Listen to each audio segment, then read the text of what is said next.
राजस्थान के एक छोटे से गांव में रहने वाला मोहन कई वर्षों से एक ही इच्छा मन में लिए बैठा था।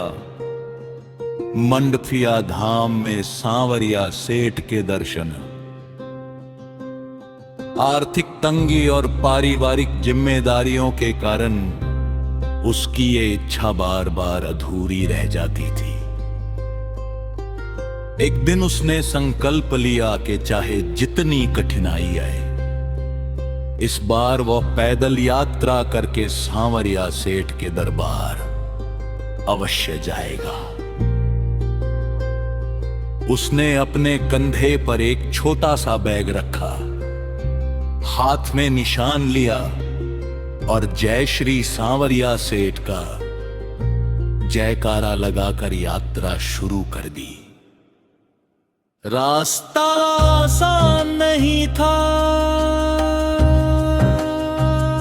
तेज धूप, लंबी सड़कें, कभी बारिश तो कभी भूख प्यास, लेकिन हर कदम पर उसे ऐसा महसूस होता जैसे कोई अदृश्य शक्ति उसका साथ दे रही हो। कई जगह अनजान लोगों ने उसे भोजन कराया, कहीं पानी मिला तो कहीं रात में ठहरने की जगह। मोहन इसे सांवरिया सेठ की कृपा मानता रहा। यात्रा के 7वें दिन वो एक सुनसान रास्ते पर भटक गया। तभी सफेद कपड़ों में एक बुजुर्ग व्यक्ति आए और मुस्कुराकर बोले, बेटा चिंता मत कर, सही रास्ता इसी ओर है। मोहन उनके बताए रास्ते पर चल पड़ा।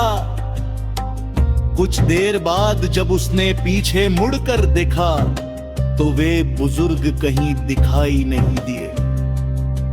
आखिरकार कई दिनों की कठिन यात्रा के बाद वह मंडफिया धाम पहुंचा। जैसे ही उसने सांवरिया सेठ के दिव्य दर्शन किए, उसकी आंखों से आंसू बहने लगे। उसे लगा कि उसकी सारी थकन, सारे दुख और सारी चिंताएं उसी क्षण समाप्त हो गई। घर लौटने के कुछ ही समय बाद मोहन के जीवन में बदलाव आने लगे। उसका रुका हुआ काम चल पड़ा, परिवार में खुशियां लौट आई और आर्थिक स्थिति भी सुधरने लगी। उसने मन ही मन प्रण किया कि हर वर्ष वह सांवरिया सेठ के दरबार में आकर धन्यवाद देगा। कहानी का संदेश,